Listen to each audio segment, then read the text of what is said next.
What's up, guys, and happy Friday. I did something different for you today. I've written and prepared something for you that I'm going to read to you, so I'm not just going to be chatting off the cuff today. The challenge for you is going to be, do you have enough focus and concentration to actually reach the end of this video? And if you don't, I do not blame you. It is cool. Take from it what you can, move along, enjoy your life. Alright? So today I'm not going to waste time. I'm just going to get into what I wrote from you, from my essence, from what I find to be a honest place within myself that can possibly help you. Take from it what you can, and let's have some fun. Alright, so within us there are three personas, three voices in our heads. It is the voice of the body, the mind, and what I call the assessor. And that's what we're going to be chatting about today, is this assessor. Who is it, right?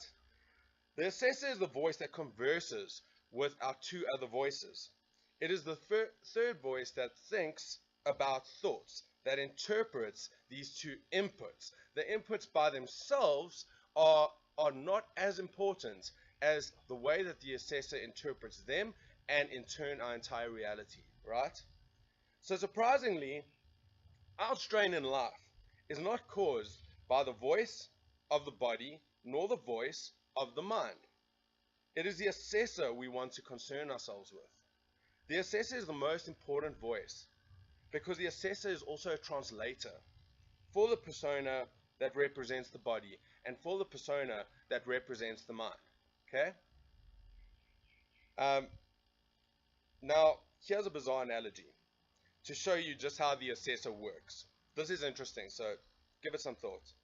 If someone here was to take a whip, alright, and lash someone hard on their ass, okay, a couple times, what would the emotional result be?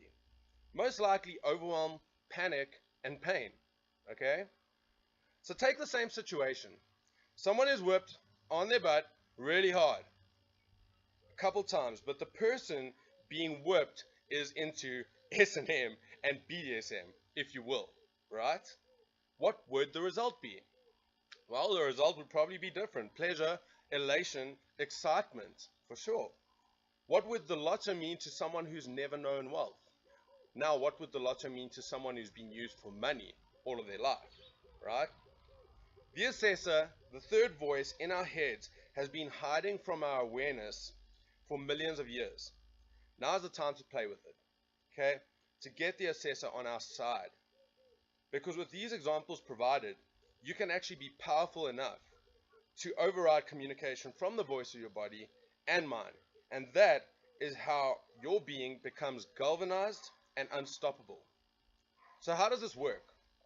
Let's zoom into the inner processes on a microscopic level. What is the process? The process is much like a SWOT analysis.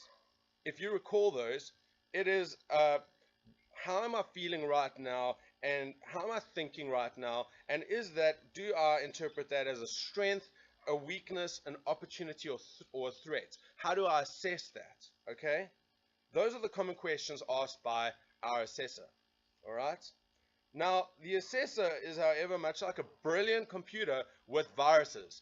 And those viruses we've come to know as what we call cognitive distortions. And I'd encourage you to read up on those. You might find commonalities with yourself relating to those. Okay?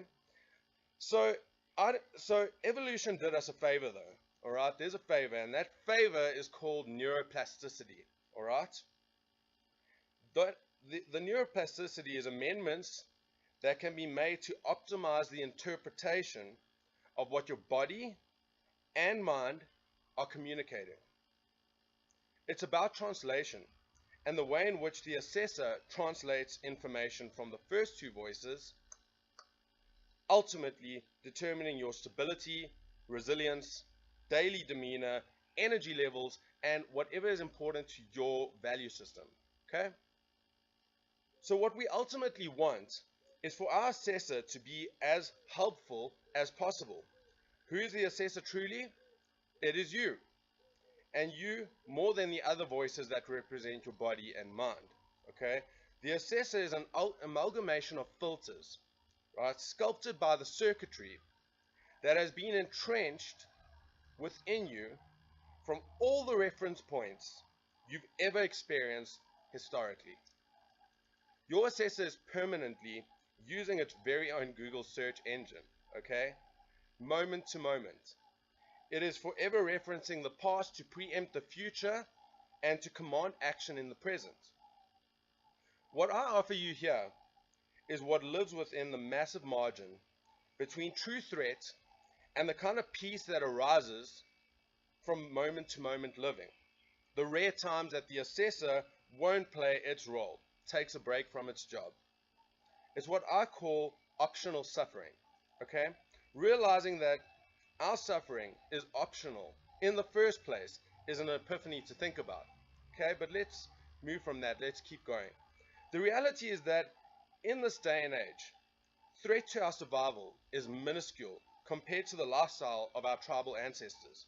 My point is that there's virtually nothing to worry about ever, alright? That should get you rolling your eyes.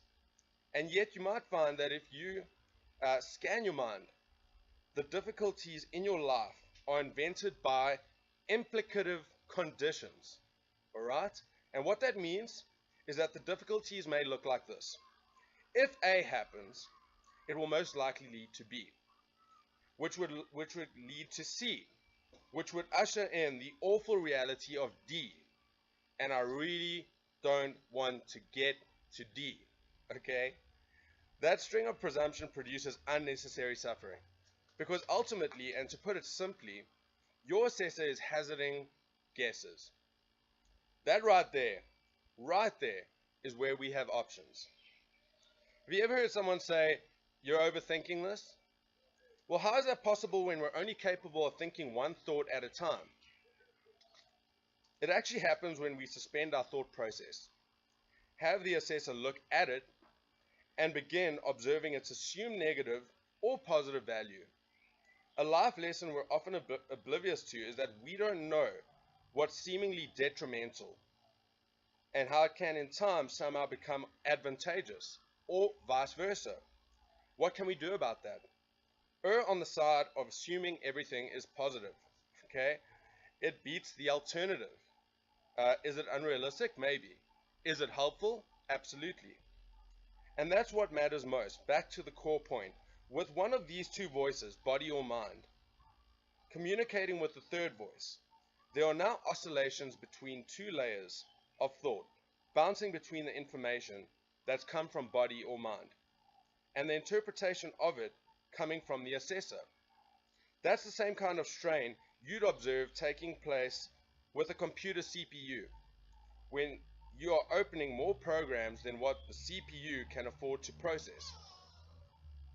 The positive is that the assessor only wants to realign your circuitry, and it's why in life you may circle the same problems indefinitely until you are tossed out of the problematic assessments out of necessity. In that way, inner adversity is the true catalyst and pioneer of our mental evolution, the most rapid form of evolution that will ever be encountered in the human story. More evolution will occur in your mind in your lifetime than it did over millions of years of physical evolution. It's the big bang of your inner universe, right? Namely the constellations of your dendrites, your synapses, the blueprint of your brain, all right? With a sky full of cranes. Renovation through innovation within yourself. Lastly, before I get into a couple tips, I want to say this. Our assessors have been communicating with us for eons, and the conversation cannot not improve over time. What's the evidence? The evidence is that the world has advanced from the way it was 50 years ago to 5,000 years ago to 5 million years ago. The point is that it's gotten better, and that's cause for trust in knowing that your assessor, commanded by the nature of evolution, has no option but to remain in vocal training, alright? Furthermore, us humans are energetically interwoven in a way that can connect your mind and body processes to someone else's assessor, like mine in this instance. Here are some tips on how to work with your assessor, okay? Have the assessor's voice become very simple. Slow the pace down. Turn its tonality from the screaming of urgency into gentle humming. Literally, I mean this in a very real way. You look at the way that you are delivering your communication to yourself, and you start to slow that pace, check the tonality, check the delivery, and communicate with yourself in a gentle way. Okay? If you can hear the voice, you can instruct it down to intonation like a vocal trainer. In states of overwhelm, there are actually physiological changes in your brain that rob you of your faculties. Your amygdala may be set off, for instance, and that's how this is apparent when it seems as though you can't think straight. That good old saying, I can't think straight. You literally cannot, alright? You're thinking in knots. So you simplify the judgment it has passed, alright? The biggest secret I'll let you in on about your assessor is that it can assess itself.